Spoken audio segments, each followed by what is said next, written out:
ಪುರಸಭೆ 19ನೇ ವಾರ್ಡಿಗಿಲ್ಲ ಮೂಲಭೂತ ಸೌಕರ್ಯಗಳು. 19ನೇ ವಾರ್ಡ್ ಮಸ್ಕಿ ತಾಂಡವು ಹಿಂದುಳಿದ ಪ್ರದೇಶವಾಗಿ ಮಾರ್ಪಟ್ಟಿದ್ದು ಮೂಲಭೂತ ಸೌಲಭ್ಯಗಳನ್ನು ನೀಡುವಲ್ಲಿ ಅಧಿಕಾರಿಗಳು ನಿರ್ಲಕ್ಷ್ಯ. ಪಟ್ಟಣದ ಪುರಸಭೆ ವ್ಯಾಪ್ತಿಯಲ್ಲಿ ಬರುವಂತಹ 19ನೇ ವಾರ್ಡ್ ಮಸ್ಕಿ ತಾಂಡಾಕ್ಕೆ ಪುರಸಭೆಯಿಂದ ಸಿಗಬೇಕಾದ ಸೌಲಭ್ಯಗಳು ಸಿಗದೆ ವಂಚಿತವಾಗಿದೆ ಎಂದು ತಾಂಡಾದ ಸಾರ್ವಜನಿಕರು ಆರೋಪಿಸಿದ್ದಾರೆ. ಪಟ್ಟಣದ ಪುರಸಭೆ ಕಚೇರಿಯಿಂದ 3 ಕಿಲೋಮೀಟರ್ ಅಂತರದಲ್ಲಿರುವ 19ನೇ ವಾರ್ಡ್ ಮಸ್ಕಿ ತಾಂಡಾದಲ್ಲಿ ಸರಿಸುಮಾರು 250ಕ್ಕೂ ಅಧಿಕ ಮನೆಗಳು ಹೊಂದಿದ್ದು 2,000ಕ್ಕೂ ಅಧಿಕ ಜನ ವಾಸಿಸುವಂತಹ ಪ್ರದೇಶವಾಗಿದೆ. ಮಸ್ಕಿ ಪಟ್ಟಣವು 2014ರ ಹಿಂದಿನ ಅವಧಿಯಲ್ಲಿ ಗ್ರಾಮ ಪಂಚಾಯಿತಿಯ ವ್ಯಾಪ್ತಿಯಲ್ಲಿ ಇದ್ದು 2014-15ರಲ್ಲಿ ಪುರಸಭೆಯಾಗಿ ಮೇಲ್ದರ್ಜೆಗೇರಿಸಲಾಗಿತ್ತು. ಒಟ್ಟು 23 ವಾರ್ಡ್ಗಳನ್ನು ಒಳಗೊಂಡಂತಹ ಮಸ್ಕಿ ಪಟ್ಟಣದ ಪುರಸಭೆಯ ವ್ಯಾಪ್ತಿಯಲ್ಲಿ ಬರುವಂತಹ 19ನೇ ವಾರ್ಡ್ ಮಸ್ಕಿ ತಾಂಡವು ಲಂಬಾಣಿ ಜನಾಂಗ ವಾಸಿಸುವಂತಹ ವಾರ್ಡ್ ಆಗಿದೆ. ಆದರೆ ಮಸ್ಕಿ ಪುರಸಭೆ ವ್ಯಾಪ್ತಿಗೆ ಬರುವಂತಹ 19ನೇ ವಾರ್ಡ್ ಮಸ್ಕಿ ತಾಂಡಾಕ್ಕೆ ಪುರಸಭೆಯಿಂದ ಸಿಗಬೇಕಾದ ಮೂಲಭೂತ ಸೌಕರ್ಯಗಳು ಸಿಗದೆ ವಂಚಿತವಾಗಿದ್ದು ಪಟ್ಟಣದ ಪ್ರತಿ ವಾರ್ಡ್ಗಳಿಗೆ ಪ್ರತಿನಿತ್ಯ ಕಾಲುವೆಯಿಂದ ನೀರನ್ನು ಕುಡಿಯಲು ಸರಬರಾಜು ಮಾಡಲಾಗ್ತಾ ಇದೆ. ಆದರೆ ಮಸ್ಕಿ 19ನೇ ವಾರ್ಡಿಗೆ ಕಾಲುವೆಯಿಂದ ಕುಡಿಯುವ ನೀರು ಸರಬರಾಜು ಮಾಡದೆ ಬೋರ್ವೆಲ್ ಮುಖಾಂತರ ಬರುವಂತಹ ನೀರು ಸರಬರಾಜು ಮಾಡಲಾಗ್ತಾ ಇದೆ. ಹಾಗೂ ಒಂದೆರಡು ಶುದ್ಧ ಕುಡಿಯುವ ನೀರಿನ ಘಟಕವೂ ಇಲ್ಲದಿರುವುದು ವಿಪರ್ಯಾಸ.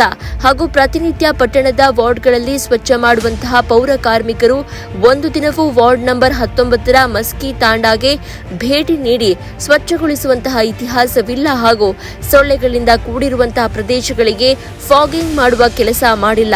ಹಾಗೂ ಪುರಸಭೆಯ ವ್ಯಾಪ್ತಿಯ ಎಲ್ಲಾ ವಾರ್ಡ್ಗಳಿಗೆ ವಿದ್ಯುತ್ ಕಲ್ಪಿಸಿದಂತೆ ಮಸ್ಕಿ ತಾಂಡಾದ 19ನೇ ವಾರ್ಡ್ಗೆ ಪ್ರತ್ಯೇಕವಾಗಿ ವಿದ್ಯುತ್ ಇಲ್ಲದಂತಾಗಿದೆ ಎಂದು ಸ್ಥಳೀಯ ಹಿರಿಯ ನಾಗರಿಕರು ಕಿಡಿಕಾರಿದ್ದಾರೆ. ಇನ್ನು ಮಸ್ಕಿ ಪಟ್ಟಣದ ಪುರಸಭೆಯ ಅಧಿಕಾರಿಗಳಾಗಲಿ ಸ್ಥಳೀಯ ಜನಪ್ರತಿನಿಧಿಗಳಾಗಲಿ ಮಸ್ಕಿ ಪಟ್ಟಣದ ಪುರಸಭೆಗೆ ಸೇರಿದಂತಹ 19ನೇ ವಾರ್ಡ್ ಮಸ್ಕಿ ತಾಂಡಾಕ್ಕೆ ಭೇಟಿ ನೀಡದೆ ಮೂಲಭೂತ ಸೌಕರ್ಯಗಳನ್ನು ಆಲಿಸದೆ ಅದೆಷ್ಟೋ ದಿನಗಳೇ ಕಳೆದು ಹೋಗಿದ್ದಾವೆ ಅಂತ ಸಾರ್ವಜನಿಕರು ಆರೋಪಿಸಿದ್ದಾರೆ.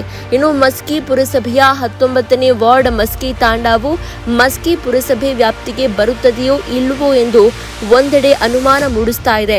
ಯಾಕಂದ್ರೆ ಈ 19ನೇ ವಾರ್ಡಿನಲ್ಲಿ ಸರಿಯಾದ ಚರಂಡಿಗಳಿಲ್ಲ. ಇದ್ರೂ ರಸ್ತೆ ತುಂಬೆಲ್ಲ ಚರಂಡಿ ನೀರು ಹರಿದಾಡಿ ಸ್ವಚ್ಛತೆ ಮಾಯವಾಗಿದ್ದು ಸರಿಯಾಗಿ ಸಿಸಿ ರಸ್ತೆ ಇಲ್ಲದೆ ಮಣ್ಣಿನ ರಸ್ತೆಯಿಂದ ಕೂಡಿದ್ದು ಮಸ್ಕಿ ತಾಂಡದ ಮುಂಭಾಗದಲ್ಲಿ ಹಾದು ಹೋಗಿರುವ ಮಾರಳದಿನ್ನಿ ಡ್ಯಾಂನ ನೀರು ರೈತರಿಗೆ ಸರಬರಾಜು ಮಾಡುವ ಸಣ್ಣ ಕಾಲುವೆಯಲ್ಲಿ 19ನೇ ವಾರ್ಡಿನ ಸಾರ್ವಜನಿಕರು ಬಳಸಿದಂತಹ ಪ್ರತಿನಿತ್ಯದ ನೀರು ಆ ಒಂದು ಸಣ್ಣ ಕಾಲುವೆಗೆ ಹರಿತಾ ಇದ್ದು ರೈತರಿಗಾಗಿ ನೀರು ಸರಬರಾಜು ಮಾಡಲು ಇದ್ದಂತಹ ಸಣ್ಣ ಕಾಲುವೆ ಚರಂಡಿಯಾಗಿ ಮಾರ್ಪಟ್ಟಿದೆ. ಇನ್ನು 19ನೇ ವಾರ್ಡ್ನ ಸಾರ್ವಜನಿಕರಿಗೆ ಪುರಸಭೆಯ ಪೈಪ್ಲೈನ್ ಮೂಲಕ ಕಾಲುವೆ ನೀರನ್ನ ಸರಬರಾಜು ಮಾಡದೆ ಹಾಗೂ ಶುದ್ಧ ಕುಡಿಯುವ ನೀರಿನ ಘಟಕ ನಿರ್ಮಿಸದೆ ಪುರಸಭೆಯ ವಾರ್ಡಿಗೆ ಸಿಗಬೇಕಾದಂತಹ ಪ್ರತ್ಯೇಕ ಸೌಲಭ್ಯಗಳು ಈ 19ನೇ ವಾರ್ಡಿಗೆ ಸಿಗದೇ ಇರುವುದು ವಿಪರ್ಯಾಸ ಎನಿಸ್ತಾ ಇದೆ. ಇನ್ನು ಪಟ್ಟಣದಿಂದ ಸುಮಾರು 3 ಕಿಲೋಮೀಟರ್ ಅಂತರದಲ್ಲಿ 19ನೇ ವಾರ್ಡ್ ಮಸ್ಕಿ ತಾಂಡಾದ ರಸ್ತೆಯ ಅಕ್ಕಪಕ್ಕದ ಉದ್ದಕ್ಕೂ ಮುಳ್ಳು ಗಿಡ ಗಂಟೆಯಿಂದ ಕೂಡಿಕೊಂಡಿದ್ದು ಪ್ರತಿನಿತ್ಯ ಓಡಾಡುವಂತಹ ಸಾರ್ವಜನಿಕರಿಗೆ ತೊಂದರೆಯಾಗ್ತಾ ಇದ್ದು ಈ ಬಗ್ಗೆ ಅಧಿಕಾರಿಗಳು ಗಮನ ಹರಿಸದೆ ನಿರ್ಲಕ್ಷ್ಯ ವಹಿಸ್ತಾ ಇದ್ದಾರೆ ಎಂದು 19ನೇ ವಾರ್ಡ್ನ ಮಸ್ಕಿ ತಾಂಡಾದ ಸಾರ್ವಜನಿಕರು ಹಿರಿಯ ನಾಗರಿಕರು ಆರೋಪಿಸಿದ್ದಾರೆ. ಇನ್ನಾದರೂ ಮಸ್ಕಿ ಪುರಸಭೆಯ 19ನೇ ವಾರ್ಡ್ನ ಮಸ್ಕಿ ತಾಂಡಾದ ಅಭಿವೃದ್ಧಿಯ ಕಡೆ ಪುರಸಭೆ ಅಧಿಕಾರಿಗಳಾಗಲಿ ಜನಪ್ರತಿನಿಧಿಗಳಾಗಲಿ ಆಸಕ್ತಿ ವಹಿಸ್ತಾರೆಯೋ ಇಲ್ಲವೋ ಅಂತ ಕಾದು ನೋಡಬೇಕಾಗಿದೆ. ವರದಿ ದುರ್ಗೇಶ್ ಹಸಮಕಲ್.